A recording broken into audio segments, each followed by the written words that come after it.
verse 745. Those theorisers who are destitute of the principle are lost in the forest of Vijnanas. Seeking to establish the theory of an ego soul, they wander about here and there. So the forest of the Vijnanas is the world of the senses. It's the world basically, and the world of our ideas as well, our ideas and thoughts. This is the world that the theorisers are caught up in. This is the forest that they're caught up in. I came across this website. It was about establishing the ultimate truth.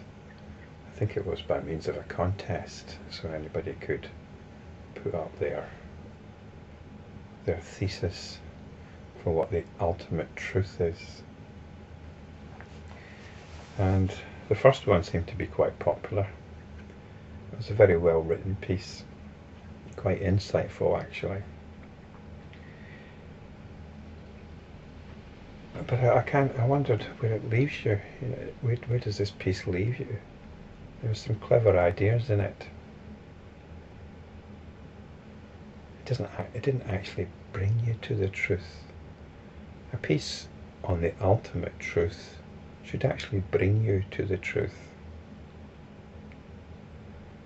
So what this website I think is doing is really just inviting people to talk about the truth, which isn't the same as realizing the truth. It's a bit like having a website called The Ultimate Piece of Music, and for people to write in describing the ultimate piece of music. And it's silly, because music is essentially an experience. We can describe it in lots and lots of different ways. It's essentially an experience or something that you do, something that you practice.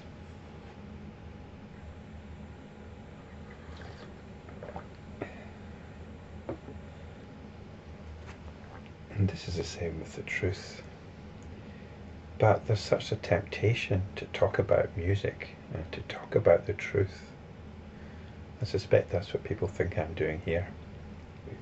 I just look at these videos superficially. I'm not the least bit interested in theorizing about the truth. We have to look and see for ourselves. And the one particular theory that's under attack in these verses is the theory of an ego soul.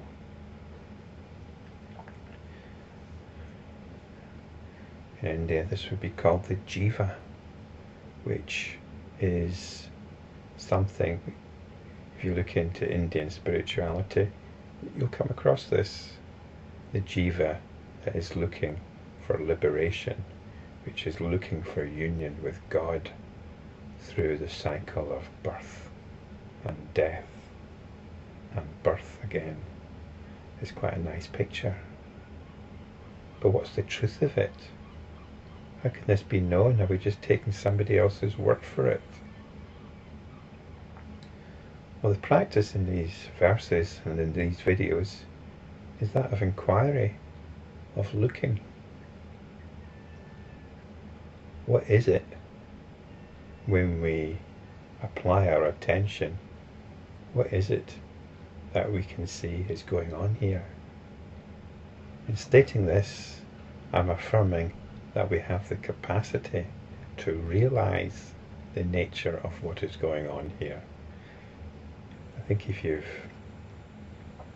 subscribe to the modern understanding, we really can't know. Because the modern understanding has this story of the senses. We experience the world through the senses. So all we can know is what the senses present to us. We cannot know what's behind the senses. So this is the story of science. This is what science tells us. Science consigns us to ignorance.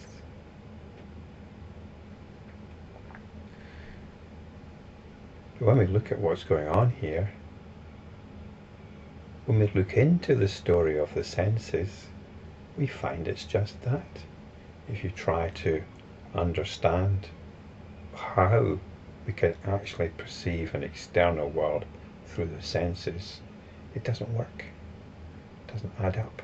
There's a vast non sequitur. Where is that point at which the objective world becomes subjective? It's all subjective. It's all subjective. And there is no ego soul here. There is no jiva. There's stuff going on. There's what we can classify or discriminate as sights, as sounds and so on. There are also feelings, moods. These moods don't belong to anybody in particular. There's just this mood machine going on, where if we actually are stepping back and observing, that mood machine stops getting fueled. So there's no ego soul. The principle that's spoken of here, the theorisers who are destitute of the principle, are destitute of this principle of inquiry, of actually looking. We can call it self-inquiry. This means understanding the nature of the attention, because the attention is the tool of inquiry. The attention is what can get lost in the forest of the senses. But if we can turn the attention to itself, attend to the attention,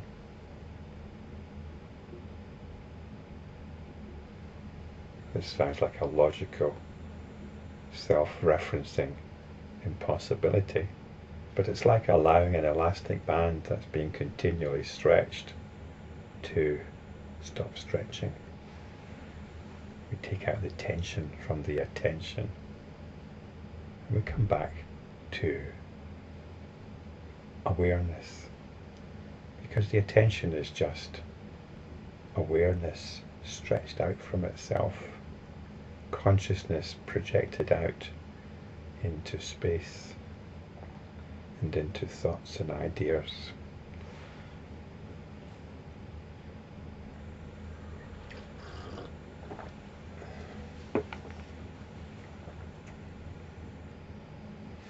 So we don't get caught up in spiritual ideas.